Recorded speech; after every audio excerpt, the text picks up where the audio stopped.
And what do we have next from a random grab of records from the living room shelf? We have Jane's Addiction. Nothing shocking. Now it seems like we're keeping ourselves in the 80s here with these last few. When did this come out? I want to guess. Nothing shocking. So Ritual de la Habitual was like 89, 90. So I'm going to guess that. Nothing shocking. Let me guess 88. I didn't look. Ha, 88. Brilliant genius alert. This was their debut, if I'm not mistaken. Look how young they look. It's so funny. They used to look old to me. We have Perry Farrell, who went on to, what was his band after this? Porno. I can't remember his 90s band when he went solo. And then, where is Navarro? Dave Navarro. Look how young he is with the beret. Oh my God, it's amazing. That's so great. Now, I gotta say, this record is not a great record. It's not a great record musically. It's not a great record production-wise, in my opinion.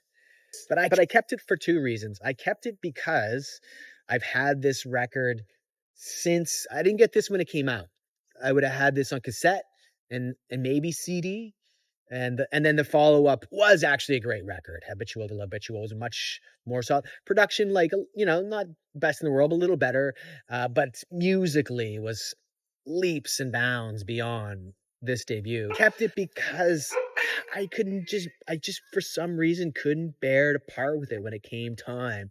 And I think because this music and this band did represent a certain style and a certain time when it was like almost the in-between phase and 90, 91 when I listened to a lot of the post-punk and new wave music, especially the British stuff.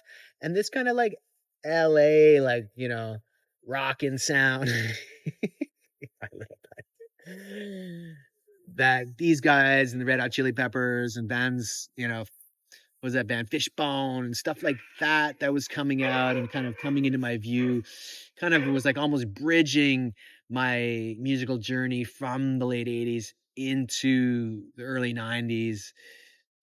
Grunge and just all the Seattle bands and all like the music the heavier music that I kind of got into in the early 90s. Not that I forgot about the music I was listening to in the 80s, but my focus shifted as time went on.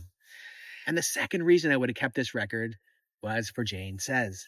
Jane Says is such a great song, 2-chord, well, maybe 3-chord song with those steel drums. It's just it is the track on this record that when I put on, and I've heard it throughout the years. It'll come up on Spotify, once in a while if I'm into a certain vein of music. That song, that's the only reason I really kept this record. That song, I'm trying to pinpoint that summer I would have been listening to that and driving around with my friends and we'd pack 10 people into a Volkswagen Golf and, bomb around my small town and go get ice cream and just, trash around in the backwoods. And so I can't really gush about this record like I would about some of the other records in my collection. But for the power of Jane Says and for the sentimental value it has in my heart, I've kept Jane's Addiction. Nothing shocking.